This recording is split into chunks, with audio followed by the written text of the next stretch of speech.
Good morning বন্ধুরা, সবাই কেমন আছো গো? আশা করি ভালোই আছো। আমিও ভালো আছি। প্রতিদিনের মতো আজও একটা নতুন একটা ভিডিওতে সবাইকে স্বাগত জানাই। তো সকাল সকাল এই যে কলা গাছটা আমার উঠুন টুঠুন ঝাড় দেওয়া সব হয়ে গেছে। কলা গাছটা কি সুন্দর হয়ে উঠেছে, একদম ওপরের পাতাটা বেরিয়েছে, নতুন কচি পাতা, সবুজ, খুব ভালো লাগছে দেখতে। এটা আমাদের বাইরের দিকটা, টালির ঘরটা আমাদের বাইরের দিক। মইটা লাগানোই আছে, আমরা পারি, পেয়ারা পারি। আর আমাদের ভাঙাচোরা ঘর তোমাদের পছন্দ হবে না আমি জানি। এ পাশে একটা তিনতলা, ওই পাশে একটা তিনতলা, আর এদিকে একটু ভেতর দিকটা, এটা আমাদের ভেতর দিকটা, ঘরের ভেতরে এটা। আর এখানে একটা নেতাজি সুভাষচন্দ্র ফটো আছে, অনেক দিন থেকে ফটোটা আছে, অনেক দিন থেকে আমার টাঙানো আছে। খুব শ্রদ্ধা করি আমি একে, সুভাষচন্দ্র বোস নেতাজি। তো আজকে বৃহস্পতিবার, আমি আলপনা দিয়েছি। আমি আলপনা দিতে একদম পারি না, একদম ওই কোনো রকম দেওয়া হয়। তো পূজা পার্বণ আমার হয়ে গেছে, এবার আমি একটু সেলাই করব। এদিকে দেখো ছেলের প্যান্টটা ছিঁড়ে গেছে, এখানটা একটু পটি দিয়ে সেলাইটা করে নেব। আর কালকে ব্লাউজটা কেটে রেখেছিলাম, আজকে এটা সেলাই করব। এটা কালকে কেটে রেখেছি, তো এটা সেলাই করব পরে, এখন করব না, একটু পরে করব। আগে আরও অনেক কাজ আছে, টুকিটাকি কাজগুলো করে নিই। আর এদিকে দেখো দুটো সেলাই করবে, এটা আগে করে নেবো, তারপরে ওটা করব। আর আমাদের এই মুরগিটাকে একটু খেতে দিয়েছি, দেখো কী সুন্দর খাচ্ছে, খটখট করে খাচ্ছে, টুকটুক করে, ঘরের মধ্যেই থাকে, ঘুরঘুর করে। তো দুপুরবেলা বানিয়ে নিয়েছি খিচুড়ি, আজকে গোবিন্দভোগ চালের। আজকে রান্না করেছি দুপুরবেলার থেকেই শুরু করলাম, রান্নাবাড়ি আমার হয়ে গেছে। এখানে রান্না হয়েছে বেগুন ভাজা, এখানে কুমড়ো ভাজা, পাঁপড় নিয়েছি, চাটনি, স্যালাড, আর এটা গোবিন্দভোগ চালের খিচুড়ি। ফুলকপি দিয়ে, কুমড়ো দিয়ে, ধনেপাতা, টমেটো, সমস্ত কিছু সবজি দিয়ে খিচুড়ি বানিয়েছি। গরম গরম খিচুড়ি, একদম ধোঁয়া উঠছে। এর মধ্যে কুমড়ো দিয়েছি, ফুলকপি দিয়েছি, আলু দিয়েছি, দিয়ে গোবিন্দভোগ চালের খিচুড়ি বানানো হয়েছে। বেগুন ভাজা দিয়ে দিলাম, পাঁপড় ভাজাটা এটাই দিয়ে দিচ্ছি। স্নান করে চলে এসেছে হাজব্যান্ড। এদিকে কুমড়ো ভাজা, চাটনি, স্যালাড, একেবারে গরম, এই মাত্র বানিয়ে নিয়ে এলাম গরম গরম খিচুড়ি। আর ঠান্ডাও পড়েছে খুব, তার জন্য গোবিন্দভোগ চাল আর মুগের ডাল দিয়ে খিচুড়ি বানিয়ে নিয়েছি। এদিকে সেলাইও করছি, অনেক কাজ সংসারে। তো এসো তাড়াতাড়ি, চান করে চলেও এসেছে হাজব্যান্ড, বসতে বললাম। আর দেখো কেমন ধোঁয়া উঠছে, গরম, একবারে গরম, মানে হাত দিয়ে খাওয়া যাবে না, চামচ দিয়ে খেতে হবে, এতটাই গরম। তো এই সবাই এবারে আমরা বসে পড়বো, সবাই একসঙ্গে বসে পড়বো। আর এদিকে আলুটা শুকিয়ে নিয়েছি, রোদে আমার শুকিয়ে গেছে, এবার ঘরে উঠিয়ে নেব। আলুটা শুকিয়ে গেছে, সেই প্রতিদিনই রোদে দেওয়া হচ্ছে, দিয়ে আলুটা শুকিয়ে গেছে, এবার ঘরে রেখে দেবো। আর এদিকে আমি দুধটাকে একটু ক্ষীর বানিয়ে নেব, আজকেও আবার কটা পাটিসাপটা বানাবো। দুধ আগের দিন নারকেল দিয়ে বানানো হয়েছিল, আজকে দুধের ক্ষীর দিয়ে আর কি বানাবো, চাচ্ছি আর কি বলে।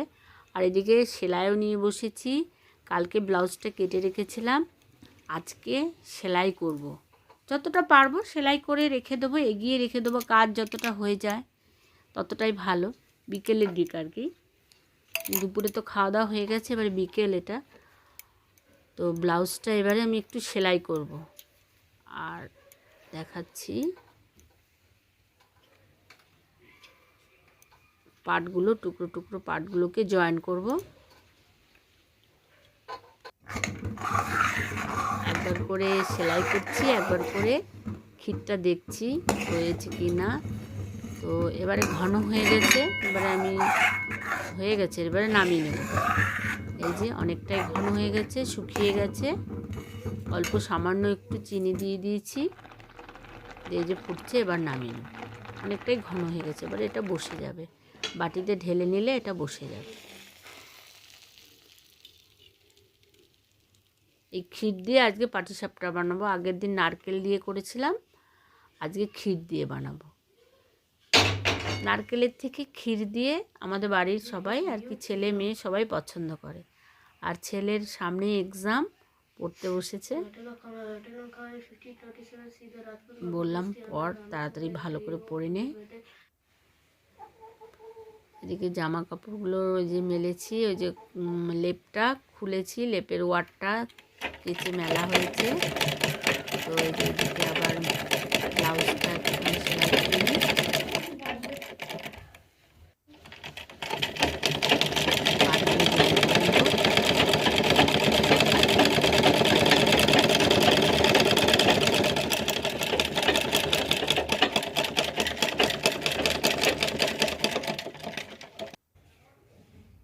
কুচি করে নিলাম, এটা গলায় কুচি, এটাও কুচি দিয়ে বানাবো। গলায় কুচি দেবো, হাতে কুচি দেবো, এখনও কমপ্লিট হয়নি, সেলাই চলছে।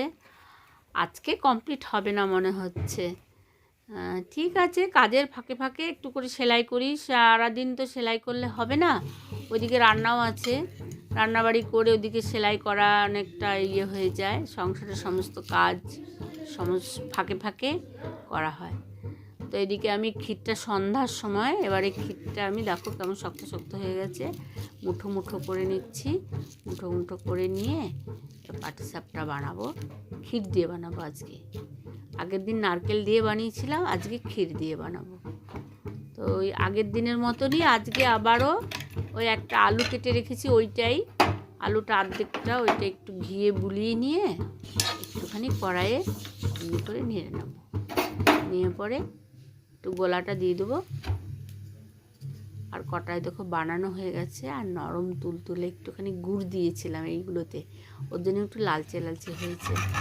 হ্যাঁ, এই নরম হয়েছে, আগের দিনের থেকে আজকে আরও নরম হয়েছে, বেশি ভালো হয়েছে।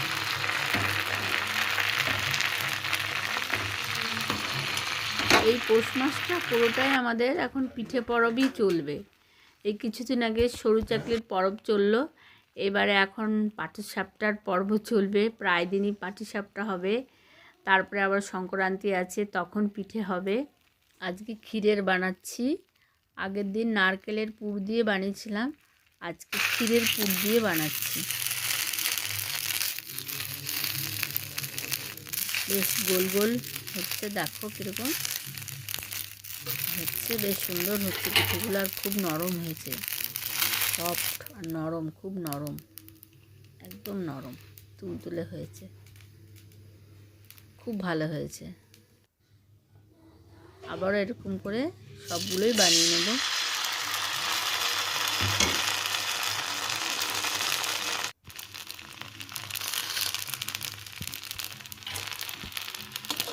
আস্তে আস্তে সবগুলো বানিয়ে নিলাম। বন্ধুরা, ভিডিওটা যদি ভালো লাগে তাহলে লাইক কমেন্ট শেয়ার অবশ্যই করবে। দেখা হচ্ছে নেক্সট কোনো রেসিপি বা ভ্লগ নিয়ে। আজকের মতো এখানেই রাখি, টাটা, বাই বাই, ভালো থাকবেন, সুস্থ থাকবেন। সব পাটিসাপটাগুলো আমার বানানো হয়ে গেল, বাই, গুড নাইট, বাই। রাত হয়ে গেছে, আবার সবাই খেতে বসবো, বাই।